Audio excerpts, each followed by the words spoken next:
Hi everyone. I'm Paul von Zielbauer from Aging with Strength, who can't be seen at the moment. And this is with Wendy, Gwendolyn Bounds, I should say. Do you go by Wendy or Gwendolyn? What's the best way? If you don't know that by now, Paul, I can't I believe I've no, actually no. joined this show. Yeah, I know. We should just cut it right here. Thanks, Yeah. folks. Thanks for coming. No, I'm trying to get on videos, just so you guys know. And there's I don't know why I'm not able to, but my friend Wendy, whom I call Wendy, but who goes by Gwendolyn Bounds on Substack, is here with me. And we're going to talk about strategically tuning out while I try to get my bloody video to work. Well, this Honestly, could be an example, right? You have strategically visually tuned out of your own Substack live. I think that's bold. It's very bold. yeah, the little arrow for my video doesn't allow me to change it on or off. So I'm just going to keep trying. I may try to get on with my mobile and then completely mess things up. But in as people join, I'm going to give it one more minute, everyone, so that we can start at 12:30, which apparently it just turned 12:30. So strategically tuning out, Wendy. I'm going to double task here. Let me just introduce you and why I think why this conversation between you and me is something that interesting to us, but also hopefully to a lot of other people. So Wendy, I'm as you know, I'm the guy from Aging with Strength, former New York Times journalist who's exploring all the different ways, not just physical, to be strong in the second half. You and I have talked in previous podcasts and other ways about things like drinking less.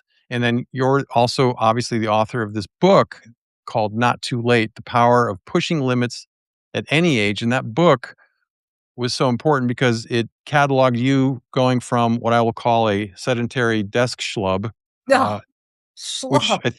think you called yourself a version of that in the book. Schlub is my New York term for, all things underachieving. But you said this about you were a sedentary desk person into this competitive athlete. Um, and your Substack, which is also called Not Too Late, um, focuses on the science and the power of embracing new challenges, whether they're the Spartan races that I think you excel at. You've been a nationally ranked Spartan racer, right? Or you still are. Is that right? In my age group, yes. Which is what? Which is well, the age I am 54. I'll be 55 this year. And All this is right. where you're supposed to say, "What? What?" I thought you were 60, but I okay, know. you're I know. 54. I'm kidding. I'm joking. You just low. You went right. That was too easy. That was way too I teed that up for you too well. I'm just hiding behind my stupid avatar, and I cannot get on video, which is, Substack's going to hear about this. But anyway, let's just press on. I'll try to work on this. Yeah. It's funny, like we're talking about digitally tuning out, and here I am not able to get on video. Um, Which is but part of the issue because we have so many platforms, so many things we have to monitor and know every sort of in and out technologically of them that this yeah, is bound to happen, right? So let's just embrace it. You get a break. You don't have to okay. look as good as you do, and I know you look great. I know you look great I behind that really out. look good today. I mean, I Yeah. can't. Yeah, you walk, you bathe. This was your week to bathe. Am I No, right? actually, I didn't. That Oh, was last night. But anyway, let's move on, shall we? So I did put on deodorant, and I did make a nice background with all my manual typewriters, which I collect. But anyway, let's start talking about why it's important to.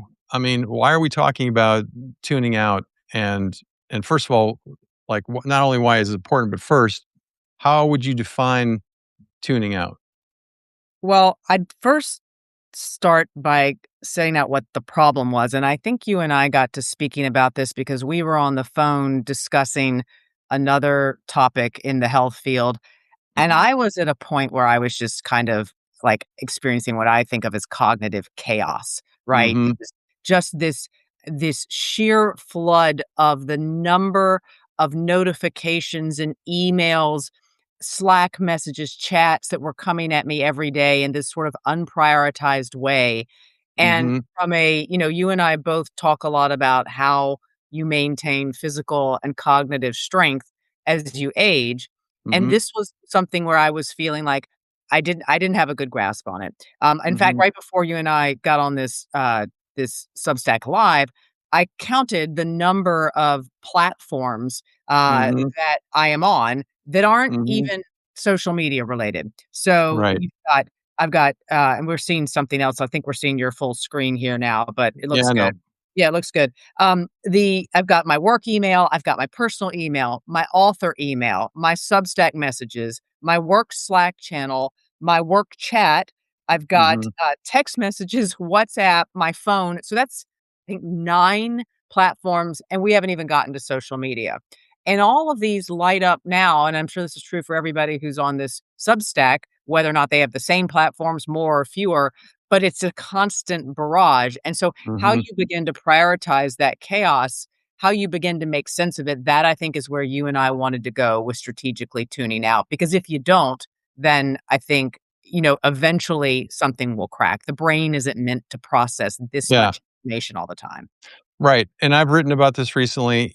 I have on screen here, a piece that you wrote recently in February, about the micro challenge, which I wanna ask you about, that you took to not check email for what, 1 month with an asterisk, right? Yeah, on my phone, on my mobile device, yes. I mean, I On had your to mobile check device. email on my laptop because I one of the things that, helps me Right, retain cognitive right, strength is having a job, so there's right, that. right.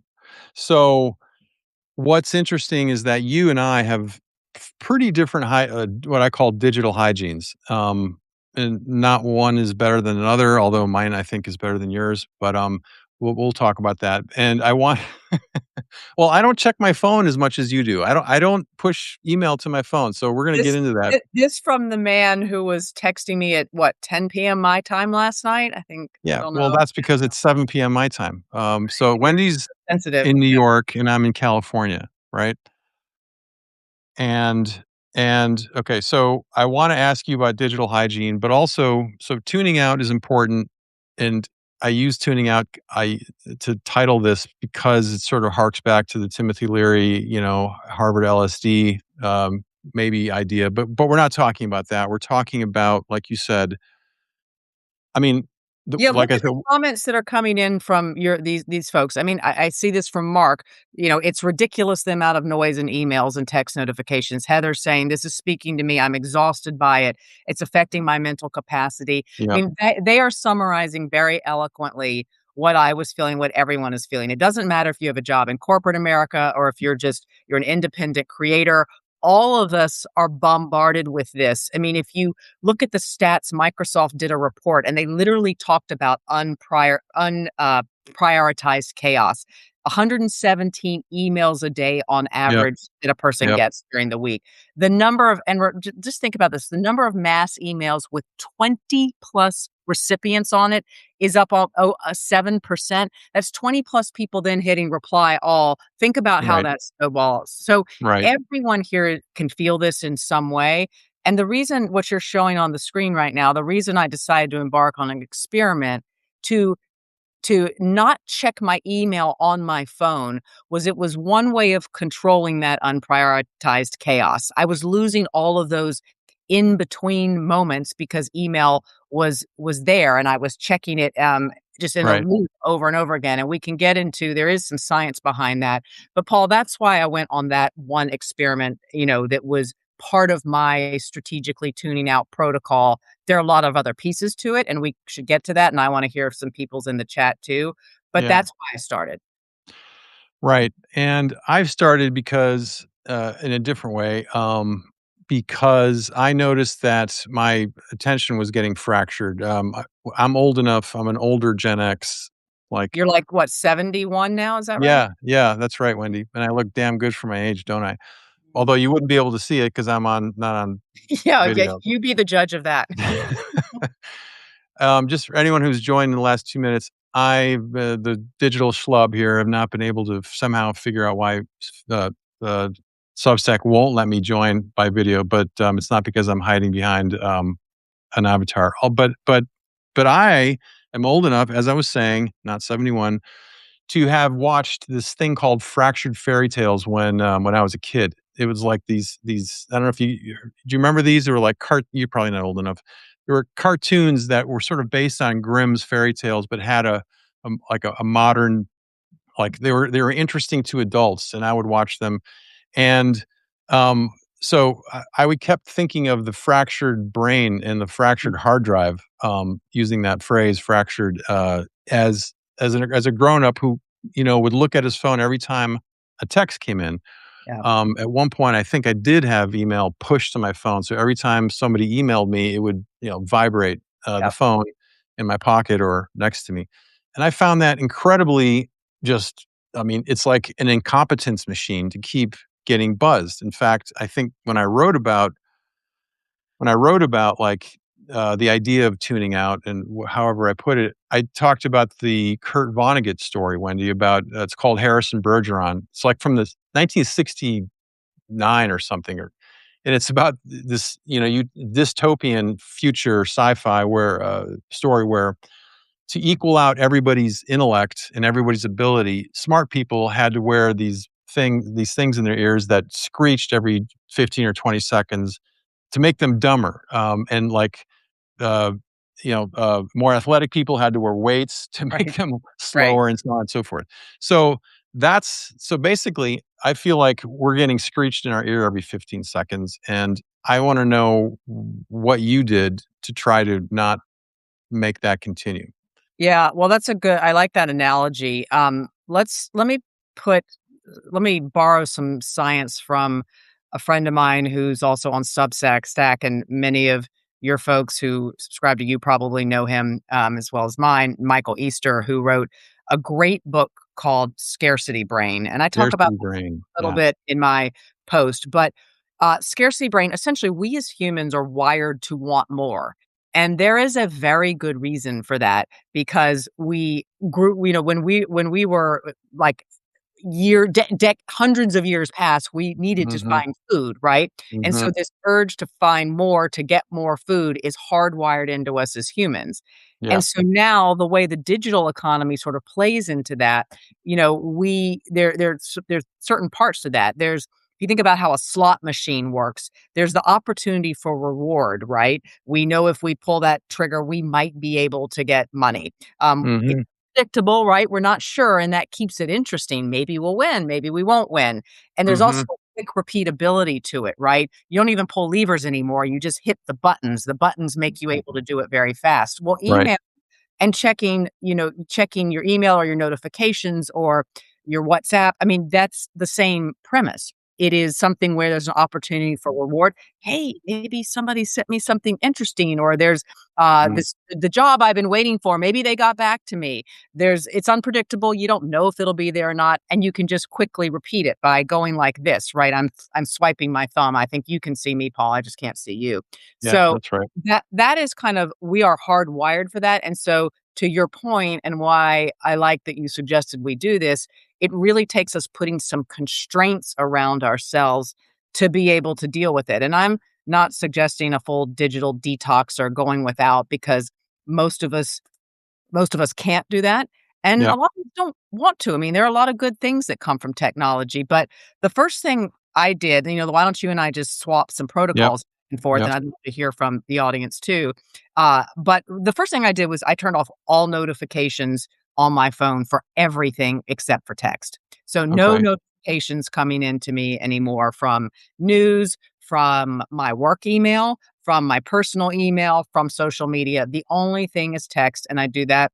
I've got parents in their 80s. I want to know if they're coming to me, and text is kind of the last resort, the last refuge where people at work know if they need me urgently, that in a Right. phone call they can get me. So Right. I'm gonna let's go one for one. That's one of the things I did. What about you? Oh, well, I mean, also with text, it's really hard to turn off everything, that a text can do to alert you that something came in. So I've now figured out on my iPhone a way to make sure that whenever I get a text, it does nothing. Like, it absolutely does nothing, which causes some problems because people are like, "Dude, why didn't you?" I Yeah, texted you 4 minutes ago. How come you haven't heard back? And so there's a lot of social engineering that has to go on with your friends and acquaintances and maybe work colleagues like you said, to make sure that they're because people just assume that you're on. I've had people I haven't been on Facebook in years, and I have people who will messenger message me on Facebook and be like, "Why didn't you respond?" Yeah. And like, "Have you thought of the fact that I maybe aren't on Facebook?" So there's all this there's a dissonance, in some of the assumptions that a lot of people make. And unfortunately, the lowest common denominator problem is that the people who are on social or text the most or email, sometimes, not always, but they can assume that you also have their habits. That So you're always on there, and that also I mean, I think this was getting to what you were getting at earlier, and I think what people are feeling is that you're always on every platform all the time, and that's so then someone's on Facebook and they don't hear from you, and they're like, "Why is he dissing me?" Rather than yeah. thinking maybe you're not checking Facebook. I mean, I have and I don't know if this is for better or for worse, but I really am not on social media very much at all anymore. It's just one of the things I've had to give up. I do it occasionally. I think my last Facebook post was in December, probably. Now, there's a trade-off with that, right? In some ways, I should be Yeah. on it more for work and promoting things, but something had to give. And the other thing that I felt was with email, and again, this was something that I thought about after talking with our fellow Substacker, Michael Easter. He told me he deleted email altogether off his phone. And I thought, gosh, I could never do that. This is what sparked me to write that original Substack post. I work in corporate America at the Wall Street Journal, where I have, that's a core part of my work. But then I thought, I wonder if I really could not check my email on my phone. Because I'm on my laptop on the train, I'm on my laptop at work. And so for 1 month, I did an experiment where I did not check email, work or personal, on my phone for 1 month, with the exception of like one or two times when once I couldn't find a guy that I was trying to meet for a meeting. And the only way we had to communicate with each other was email. In the beginning, it was like a little bit I got shaky. I mean, I would pick up Mhm. my phone and my thumb would like hover just instinctively to tap on that icon, which was super annoying. But I've pretty much continued that. So I very infrequently check my email on my phone, and I found that's given me back what I think of as those in between moments. So I'll be out walking my dog, and instead of just Mhm. typing on my phone, I'm now not doing that. I would be in the post office, and it took them few minutes to get my package. I would be back on my email. Even crossing the street, you see people all the time on their phones crossing the street. Well, there's real real risk to Yeah. that, especially in New York City. So, Yeah. uh, I have found that's been one salve that's worked for me. Well, okay, so I wanna pause for 10 seconds to say, not a word from our sponsor because we don't have one, but to say that we're gonna get into other things other than phones and digital. We're gonna talk about drinking, alcohol and drinking less, and that is somehow it tunes into tuning out, in some way. We're gonna talk about physical fitness, which at least I'd like to talk about that, and then some of the ways of changing behavior modestly, with the digital strategies, what digital hygiene means to you and me, and hopefully some folks tune in or chime in also to give us ideas. Like, um, digital hygiene meaning like dinner table etiquette. Yeah. Are you a no phone on the table person Yes. or Now what? I am. I mean, I am for dinner. I am a no, breakfast pretty well. Breakfast I'm eating quick at home, but dinner when I am sitting down and having a conversation with my spouse or anyone else, it's either phone turned down, but usually phone in a bag. And so I was Mhm. out to dinner last night with my mother and my father, who I'm here visiting on the coast of North Carolina, and I just my father asked something about the weather, which is when I happened to pick it up to look at the weather app for him, but that's when your text popped up. So you were texting me, and then I felt bad that I wasn't texting you back, so my text was very short to you, and then you called me, right? Because you're like, "I need to talk to her about this Substack live we're doing tomorrow," and it becomes Yeah. this slippery slope, and that's just one example. Everyone here in this call is probably experienced that in some way, so I definitely have a phones down or a no look at phones at dinner. Okay. So, right. I I stopped long ago, so I'm gonna push back on this idea, which you pushed back on it yourself, so maybe it's piling on. But like, why did you think that you ever think that you needed to have, like your important job required you to have email pushed to your phone? Basically, a major interruption because you probably get 100 emails a day, or if not more.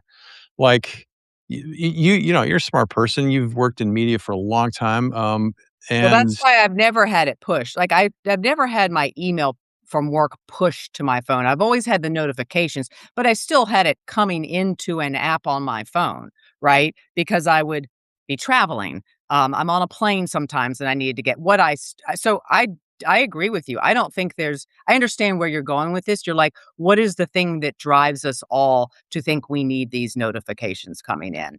And I well, think to some degree, mhm, it's this expectation of being constantly on, and when you work in corporate America, I think fortunately or unfortunately, if you do not push back and you don't set boundaries, people will try and reach you all the time. And so over the years, what I have learned to do is especially when other things became high priority for me in the yeah, cognitive and physical space was turning off those notifications. Now, am I gonna never check my email on the phone if something really important is happening and I am nowhere near my computer? No, I'm not an idiot. I'm not gonna make other people's lives miserable, but I have put constraints on myself, and mhm. I think constraints is what we're talking about, and if you can adhere to those constraints 95% of the time, you're gonna make a dent. Okay, so I want to bring up 2 things here, and while I'm doing that, I'm gonna experiment with adding my alter ego named Paul von Gieser, which is actually the other Substack, email that I co-found this magazine with Laura LeBlue called Geezer. So I'm gonna try and add myself, and maybe that video will show up. So, um, This we don't know how this is gonna this go. could majorly fuck things up, but we'll But I'm see. seeing a lot of very cool people entering, who I know. I see Niels, I see Earl, a lot of, I think I saw our friend, are you there? Yeah. You didn't make it in. No, I didn't. Well, let's see. You're I'm waiting waiting for to yourself join. to join. Yeah. Okay. Yeah. So that screwed up too. Thanks, Substack. But I want to push back on what you were saying, which is that this idea, this pressure to engage. Like I don't have that. There was 2 stories, I think they were both in the New York Times recently. One is on how men, and it was interesting because, I mean, I think the news part of it was like, "Hey, guys are doing this too. They're getting their abs, etched, with Yeah, through I plastic read it. Yeah, surgery because of this bonehead, on social that has made looks maxing a thing." So yeah. other guys are now feeling Say like what looks inadequate. maxing is in case people don't know it. What? Sorry, what? Tell people what looks maxing is in case they've never. It's this idiotic idea that, of apparently younger men especially, but I'm sure it's happening to women as well, of, like, doing whatever they can to basically look good on an Instagram, shot. And, I mean, there's been a version, Instagram's been this vanity plate for many years, but now it's just sort of it's taken this AI turn, like, the guy, I don't even wanna say his stupid, avatar name, but, and I'm saying this as the guy who can't get on video and thus has an avatar of himself. It feels like, you know I'm just shocked. My point here is I'm shocked at how much other people seem to feel pressure to do what they see people doing or being or looking like online. And I just don't have that gene, I guess. It's not as if I'm like cool and don't care. I mean, I do, but maybe it's a function of again being a Gen X person who grew up like we're the last generation to have grown up, come of age in analog, and I think you too, Wendy. But I just don't understand how where the pressure comes from, and therefore it's hard for me to relate to people who feel like they can't put their phone down because it does seem, and this is my question to you, like very much a habit. Just like when you and I talked about drinking less, what like almost a year ago, I was saying like at that point I was drinking like relatively a lot more then than I do now. Thanks for helping me out with that, by the way. Like, I think it just helped to talk, but part of it was habitual. Like the whiskey at 9 p.m. after my daughter's asleep was something that just made me feel okay. But if I did tea instead, that would be fine too, But I was in the habit of putting a big chunky ice cube in a glass and then pouring some whiskey. And you talked about your own habits, Wendy, and I just wonder how much you think, and I'd love to hear from folks here as well. And Heather mentioned, evolutionary gendered aspects of She's some of probably this talking as about well. looks maxing, I think, Yeah, yep, looks maxing, which yep. is just the stupidest word for the Well, stupidest. But like, what? So why? Like, is it a function of just creating new habits? Because I've developed a couple of those vis-a-vis my phone yeah. recently. So I'm wondering what you think. Yeah, so there's a lot to unpack there because we've now gone from phones to looks maxing to drinking. So, but I think there's a thread Nothing wrong that with that. runs through them all, which is habit, which is what you Hmm. were getting at, and changing habits. And while I am no way championing looks maxing, nor do I fully understand it. I'm going to have some grace here for people who may not have grown up feeling like they are attractive or that they have a hard time finding somebody to tell them that they look good. That there's all this pressure on social media for how you look, and I didn't grow up with that, so thank God. I'm really happy I didn't, but I while I don't understand the that it happened, that why people are going to the extremes they are, I do have some sympathy, maybe an empathy that Hmm. if you feel that way, right? And the same way when you're talking, and so that I don't know if that's a habit, but it I want to address it because you brought it up. But I want to go then into the drinking part of it. That is a lot of you and I talked about this in a way where you're not um we're not talking about drinking to excess like in terms of being an alcoholic, but drinking wanting to drink less just for your own physical well-being because the Right. research shows that generally no amount of alcohol is good for you. And Right. you had to develop new habits. I remember when you and I first talked about this, and you told me, and at first I thought you were joking, but you weren't, that you went down and put a bottle of whiskey, you duct taped it up in your basement, and then one night you went down and cut out the duct tape to get to the bottle. So that shows how hard a habit can be to break. And there might be people who, understand looks maxing, but don't understand why you would do that, right? So we all Yeah. need to give ourselves a little grace with this. But habits in general, the way to change them is you start small and you build large, right? So Hmm. I didn't Right. say I'm going to just never use my iPhone again. What I said was I'm turning off my notifications and I'm going to try to check my email less. I didn't Yep. say I'm never going to have my phone with me ever at a meal. I'm going to start by putting it face down on the table and then Right. only use it if it's in an emergency. Uh, Hmm. I think the other things that people can think about, and I want us to get into just information overload in a minute, is how our to read pile, right, is so much larger than it used to be when we just got a few newspapers and magazines. There you are. Well Shit. done. Sorry. Way to well, you're there Okay. and you're Hold here. on. I'm I got gonna it. I'm gonna mute myself. How's this? Can You're you hear good. me? Yeah, everything's good. I can hear All you right. fine. I don't hear 2 Pauls. That could get interesting, right? Then I'd have to deal with 2 Pauls, and that would be cognitive overload as well. But Yeah. I think about our you and I were talking about this yesterday because of the technology allows so many people to create content, and so much of it is good, particularly in a world like Substack, where you have a lot of very high quality creators and people are creating so much of it. It's not like you just read a book from an author and then wait a couple of years and you get their next Yeah. book. You read the book from the author, then you get their podcast, then you get 3 emails a week, and at some point you wake up and your email inbox is just you've got 18, 20 newsletters in the morning, and if you think of it, that you have to get through all of that, like, that can feel incredibly stressful, and so taking the onus of yourself off of that and thinking of it more as, I'm gonna selectively pick today from this river of content flowing by me versus thinking Right. of, I gotta get through each one of these. That's just another way you can subtly change your habits and how you feel about all of the information. Right. Okay. So you can hear me, right? I can hear you, yeah. All right. So Paul von Gieser was there and then he wasn't. So fuck that guy. Let's just keep going. Maybe I can get back on. Alright. Anyway, but yeah, you're right. So it's true. I did go down to the basement and cut the duct tape off the top of I think it was a gin bottle, which I don't normally drink, but I really needed a drink, or so I thought. And in Yeah, fact, and the honest answer is I didn't need it. I mean, that would be clinical. and thank goodness I don't have that clinical issue. But that's what every person who does probably says too.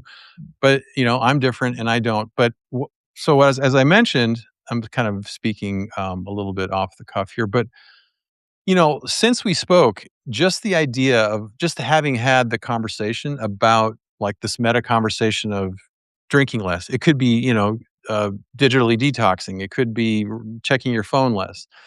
I'll give you an example of the success that I had just sort of not like now I don't even keep a whiskey bottle in the cupboard, which again sounds like an alcoholic talking, but and not to minimize that as a clinical issue, but I don't use it anymore because it doesn't give me the same benefit. Why? Because I think I'm just out of the habit of thinking I need it, Wendy.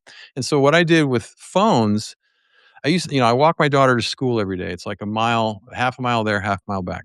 And about a year and a half ago, until a year and a half ago, I would, as soon as she was in the gate, I would like pull out my phone, like every other parent in Santa Monica. I call it like the amputee parent walk of shame because everyone's walking home with, and you can only see up to their elbow from behind because they're holding their phone, looking at it, just like I was. And I was like, you know what, dude, that's probably not like if everyone's doing it, I have to question whether it's a wise strategy. And so what I did for a week was just force myself to leave my phone in my pocket when I dropped her off. I could have also left it at home, but I didn't do that. So I just walked home and I, engaged only by whatever was in front of my eyes and my thoughts. Like what a 1990s idea. And after about a week, I no longer had the urge to pull it out. And I started noticing that translated to the doctor's office waiting room or the grocery line when I would also habitually have had pulled out my phone. Yeah. And I started not doing that. And then I started being aware of me not doing it because it was such a habit shift that I was like, okay, good job, dude. Like keep doing that. And I feel like this gets to your point of your post that I had on the screen earlier, which is not trying to go cold turkey and then failing and then, feeling shitty, but trying to do small little things, small habit changes that then by virtue of you succeeding sort of give you a win that you feel like you should add on to. Does that resonate with you or anyone in the audience? Well, I'd love we can hear from people in the audience, and somebody just wrote also, I see marked it up high. He was like, keep the app, drop the notifications, which Yeah. is a great example of a small step. I think, look, there times when you're doing something really dangerous and you need to go cold turkey? Are there people who likely need to go absolutely cold turkey for drinking? 100%, right? That is Mhm. not what we're addressing here. That is that's Yeah, a important conversation. That's not the conversation we're that's right. having. I think that lasting change comes from starting small, whether it is when you're getting into exercise for the first time and being serious. If you go all out, you're likely to get hurt, right? If you ramp up, Mhm. you're going to make it more a part of your daily life in a healthy way. You see what Right. happens in January. People sign up for the gym. They have all of the best New Year's resolutions. By February, gym, attendance is plummeted Right. because people have just decided like I'm going to go every single day when they weren't maybe going at all. But if you Right. decide I'm going to go once or twice, then that once or twice may eventually become 3 times a week, and then you start to build a habit. So the way lasting sustainable change occurs is with these small steps that build upon each other. And honestly, that's harder. It's actually harder sometimes than taking a big swing because when you take a big swing, you feel like, yeah, you know what? Like I am Mhm. going for it. It feels great to take a big swing. Less so Mhm. little steps, but little steps lead to consistency, and consistency is the only way that a habit actually becomes something that endures. Right. So I think that, you're starting that once with your daughter, my starting with first turning off notifications and then deciding not to check email on my phone, like, Mhm. those are steps, and I think that is leading to change that is durable and that I can feel. Do I feel perfect? No, because I still have a lot I have to check and do, but it has led to it has led to improvement, and that improvement is healthier, and that's what we're trying to get at with everybody here. So, what comes to mind as you were talking, so I went to college in the late '80s, and, I had a philosophy professor because as you probably can tell, I minored in philosophy. Can you tell that from our conversation? Deep thoughts by Paul. So, one of the I had this really great professor who so this is late '80s, and, people around campus, the students would start like Walkmans started proliferating on campus. Students for the first time would walk around with headphones on. Like the foamy headphones. Not the There was no such thing as in ear, but at that point, listening to cassette tapes that they carried and little recorders or things on their hips. And my philosophy professor one day he just said, why do people feel the need to put headphones on? Aren't their thoughts interesting enough? And, like maybe because I'm just an old ass soul, anyway, I was like, "You know what? You're right." I never actually I don't wear headphones walking around, and I'm like, "Do I really wanna listen to traffic more than music? No. Or a podcast? No." But I still don't feel like I feel so I still feel like it tunes out, Yeah. and I feel like it's a slope, and I just wonder, so my question to you then is now that you've had these strategies and you've built them, um, and forgive me if while I was trying to get online if you've already said this or try to get my video going, but did you talk already, Wendy, about like at the end of that asterisked month, like what you noticed differently than about yourself and well, I don't know, did you have more creative ideas or what did you notice after that 30 days that you didn't have before?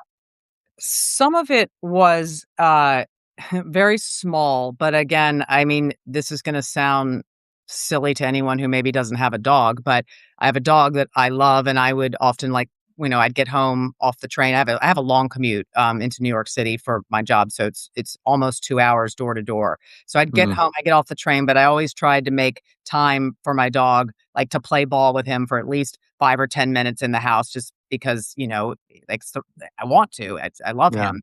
But yeah. I would be getting off the train, generally, I'd be throwing the ball for him, but I would be also checking to see if any last emails had come in from work and dealing with that, and Mhm, then I the ball.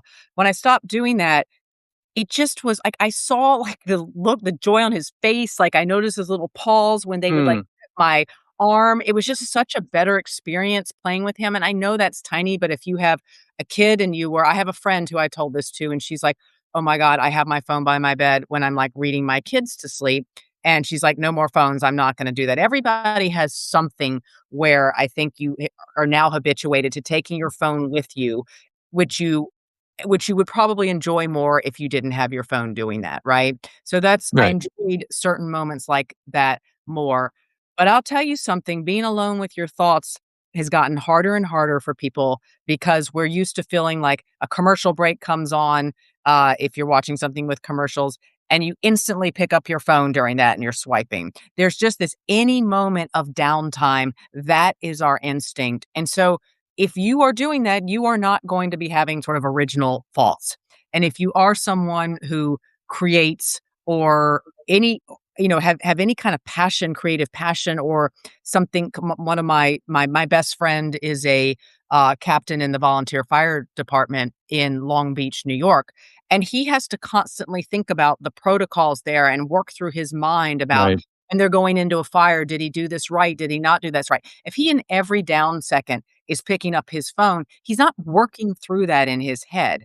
And so we all have an example like that. And so I think starting small in some of these down moments to see if you cannot pick up your phone.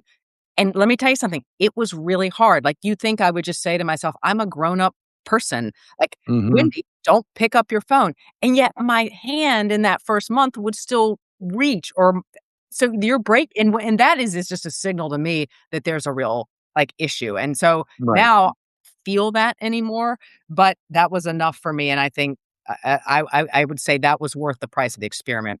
That it has right, continued. It's not even an experiment anymore. It's part of my life. right. Okay, I'm gonna turn myself off again, hold on. Sorry, everybody.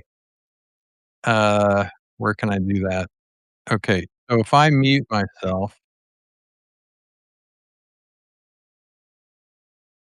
Every time you actually come on the screen with your visual, we start losing people in the live chat, so I'm just kidding. I'm just kidding. Alright, I can't now we can't hear you. I think you should just cut it and go back to your avatar this as is good as you there you are, now we hear you. okay. Okay. Alright. So that was pretty funny, Wendy. Good, well played, madam. I'm having to vamp for you here, right? You didn't tell me I this was know. the deal. And there's this double fucking, audio that I'm gonna have to cut, but that's just not worth it, is it? This is not worth being I think you what know you should do right now is acceptance. Accept that this is the way this Substack is. Accept it. Let's go with it. Let's move on. And acceptance, you know what? That is part of what we're talking about with sort of the digital flood of content. I mean, to some degree, I think we all think if I just work hard enough or I make enough time, one day I'll get through everything and I'll right. get caught up and then I can tackle all the things that are really important to me. But what just happens is like that's the chaos isn't going to end. Like we live in a world of chaos. We can put some constraints around us, but we're not going to make it go away. And there will never be a day when you are fully caught up. So accepting that sometimes a Substack live, as smart and good as you are, Yeah. technology is going to go awry. Like that's okay. And I'll tell you something, that just accepting that's one of the hardest things to do. But I honestly think that's kind of for me when I'm like, think I can almost get to a point where I feel better about everything flying out when I accept that, that's key. And so, like, I mean, that's very existential. You're the philosophy major. You tell me how that resonates with you. Philosophy minor, Minor, but, minor. but that's why you're the, executive director of the Wall Street Journal Executive Leadership Institute, and I'm not. Well said. I mean, exactly right. Like, I'm worried, like, people are gonna not tune in because, if I can't be on, not that they're interested in looking at me, on a video, but, like, it's incomplete, it's not perfect, and you're like, "Chill the fuck out, Zielbauer, it's fine." Yeah, And we're you're right. also not playing in a like final match of a big sporting event, right? No one's gonna miss the goal. We're good. Yeah, yeah, we're good. So let me talk about physical fitness for a second and the connection that I think exists between strategically tuning out in the ways we've talked about digitally and what I'm seeing. This is where I'm just warning everybody. I'm going to turn into a grumpy old man for about 30 seconds. So I go to the YMCA here in Santa Monica to work out. There's a weight room, and it's flooded with if I go at 3 p.m., it's flooded with high school kids, Hmm. mostly boys. Um, they're not men, they're boys, and they all have their phones, and they all they're incapable of working out without looking at their phones in between their week 5 rep sets, and then they're incapable of working out without 3 or 4 of their friends being around them eating a bag of Doritos or other stuff. So, forget the Doritos for now, like junk food, whatever. But, I'm sitting there, I'm like at the squat rack or I'm doing deadlifts and I'm like, when I was in high school, there was no phones. So I would just work out and I worked out twice as hard as these, you know, and just going down this rabbit hole. So I feel like if you don't think that your one's digital lack of hygiene, if your mindless habit of just checking your phone, scrolling all the time when you're bored, like it infects every part, I think, of your life. It makes you, I believe, less creative because you don't have the space. Like I can check sports scores all day long if I just let myself. But that takes away from the time I could think about what Wendy and I are going to talk about on this live session, or what I should make for dinner that I haven't made 50 times already for my kid, et cetera, et cetera. So I'm just wondering if you think also there's like this connection between you know not just productivity and showing up as a human being in your relationships and in your work life, but also just your well-being, like working out or like Yeah. making plans to go on vacation or to take a break or all the things. So yeah, Yeah. do you do that, or how do you work on that? So, first of all, I'll take one giant step back and just say, I'm glad they're in the gym. right? I'm glad they're in there doing strength training and not just, at home. Maybe they go home and play video games after that, but I think it's just a good thing they're in the gym. And if there's young men in the gym working out together, that's a healthy activity. So I'm all for that. I don't know what they're doing on their phones. If they have their workout regimen on their phone and they're They going through don't. it, then I'm okay with that. Like, that's fine. If they're in there and, not, they're doing one rep and then they're on Instagram and this and that, and they're just hogging the bench and no one else can get in. Yeah, that's not cool. That's the thing. They're hogging the benches, and I'm like, "Dude, can I work in?" And they're like, That's how we're getting to it, right? They're hogging the bench. yes, that's Yeah. exactly actually, I have another Substack called "How Not to Suck At," and what I did a post on how not to suck at working out, and one of the things like, just don't sit on the fucking Yeah. equipment for Yeah. 2 minutes while you're Yeah.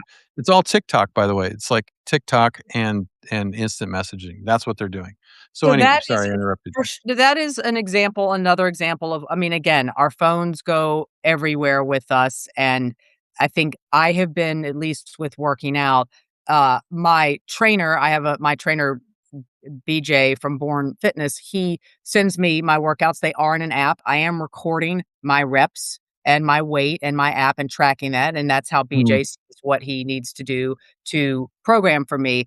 But I mhm, do not check anything else during that workout. That's me putting a constraint on how I use that device in that moment. And that just goes back to, um, I like this notion of constraints. I think this is on my mind because a writer who I like a lot and whose content I make a real effort to read is a guy named David Epstein, and he just came out with a new book, I think, in the past week or so.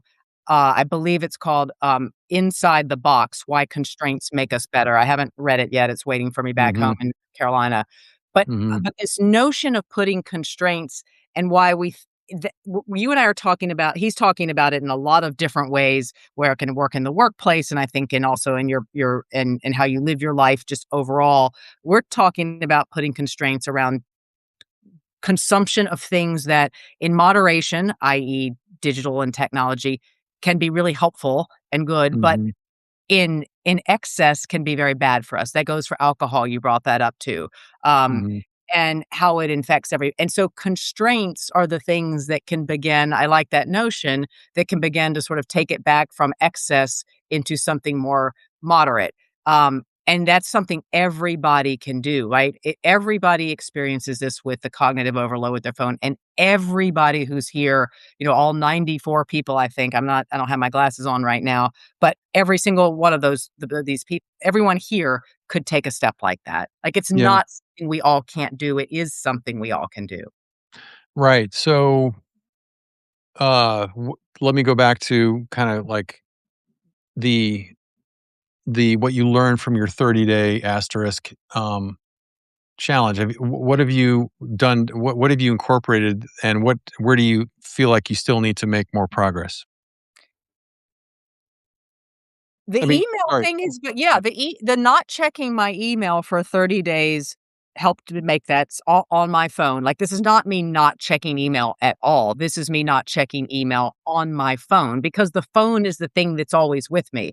I get on the train, I am on my email on my laptop going into work. I do my work. I'm at my job. I do it on the train coming home. But that's enough to get all my work done, right? And what I realized was, and you were circling around this a little while ago, this notion that when I then got home and in every in between moment, I also had to check my work email or something catastrophic was going to happen. Yeah, It broke me of that supposition. And I no longer believe that that is the case. And most things can wait till the morning. Most things can wait until it's the working hour.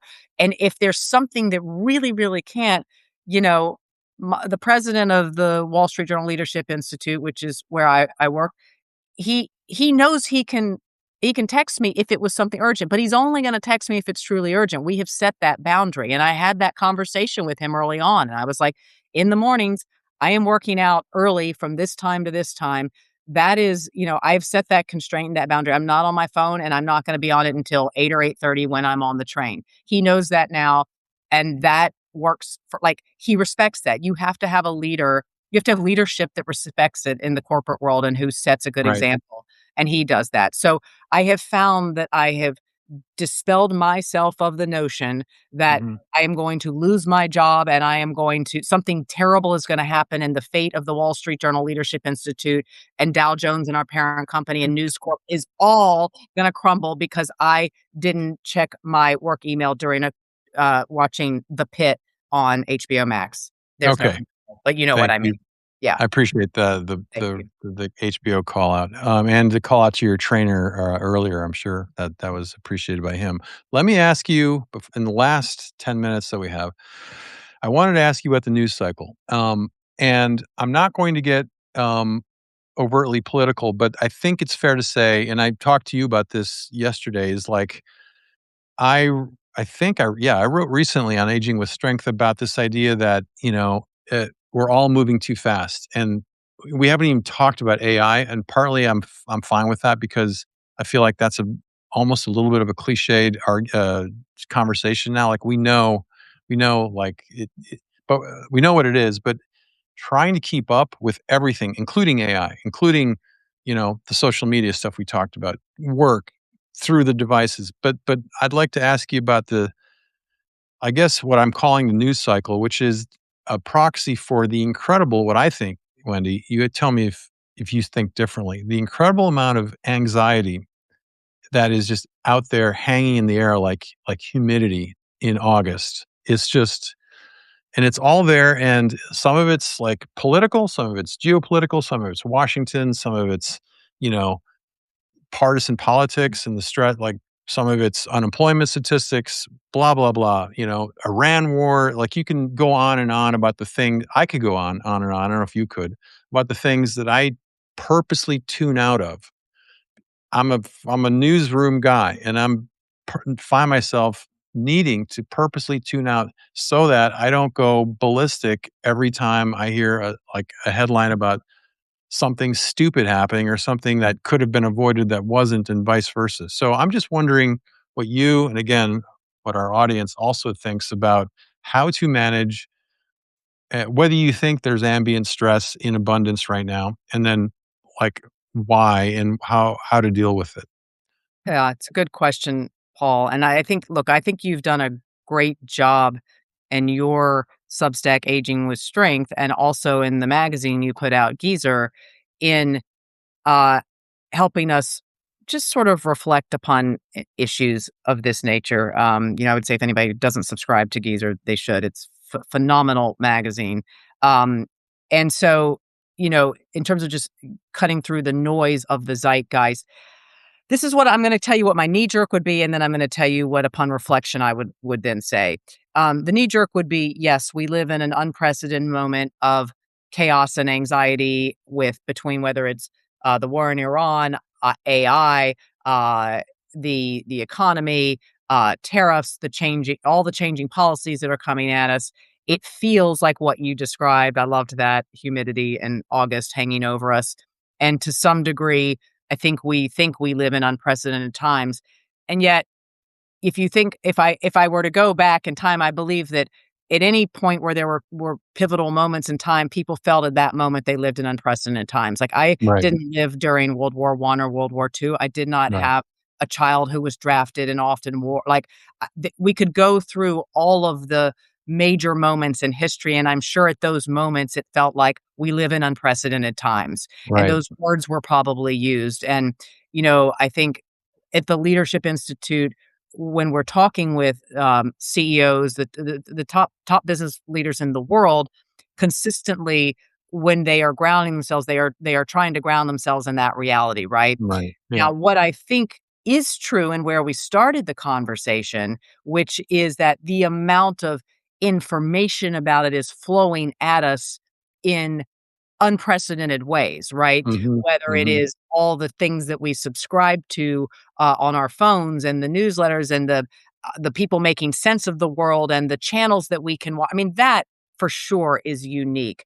And so this is why you so wisely decided we talk about this notion of selectively tuning out because that is the thing we can't stop the flood, but we can try and isolate ourselves a little bit away from it, and put some constraints around the amount of water coming in, the metaphorical water coming in. Uh, Mhm. so I work at a news organization. The news is important. I pay attention to it, but I do not have news alerts coming in on my phone. I'm privileged enough that I'm not working in the newsroom itself, and Yeah, I can do that, right? If I were our Washington D.C. bureau chief, I would not yeah, be able to have that. yeah, But I that's he can't, and I feel for people covering the news in that way right now. It's quite difficult. yeah, So that's how I think about it. I try to remind myself when I think this is unprecedented and no one's ever lived in a moment like this, that it's not. It just feels that way, yeah, and it helps a little bit, and I think yeah. it's true. Yeah, I know, you're right. I mean, I've done that too. I've thought about, okay, well, what was it like during Watergate, which is also, frankly, the denouement of the Vietnam War. So you had a Vietnam War going on. You had Watergate. Earlier in that cycle, you had, National Guardsmen shooting college students. Was it Kent State or Ohio? Yeah, 4 dead in Ohio.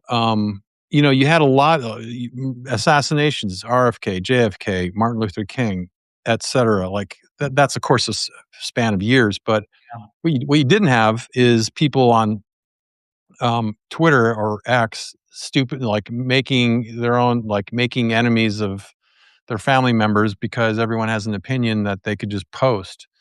Imagine what that era would be like in the ear like with Elon Musk's, social media and OpenAI's voracious attempt to get everybody to use ChatGPT Yeah, to heal themselves medically and, have an answer for everything. It's just that's part of the so-called fire hose that I try to tune out. Like, I use AI every day.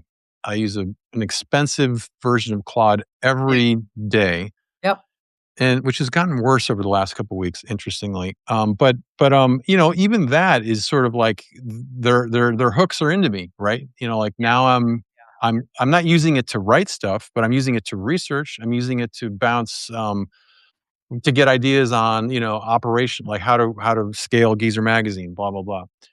And so what I don't want it to, and I find there's a parallel between how I'm conscious of not letting AI do intellectual work for me, and also the parallel to how I don't let my phone just become, an extension of my hand and yeah, of my body, yeah. which it is. Like people walk around with their phones, not even looking at it, just like holding it all the time, and I find that's great for Apple and it's bad for humanity. For sure. I mean, sit in an airplane sometime and watch the people in the row in front of you, and they're all holding their phones. And because there's nothing else they can do, right? Maybe the movie hasn't turned on, we haven't taken off, you can't put your seat back, you don't have a drink, you have nothing else. They're sitting there checking every app on their phone, and you'll see their thumb just going like this over and Yeah, over, not yeah. knowing where to land. And that is what we're talking about manifested, in among all the people on that plane.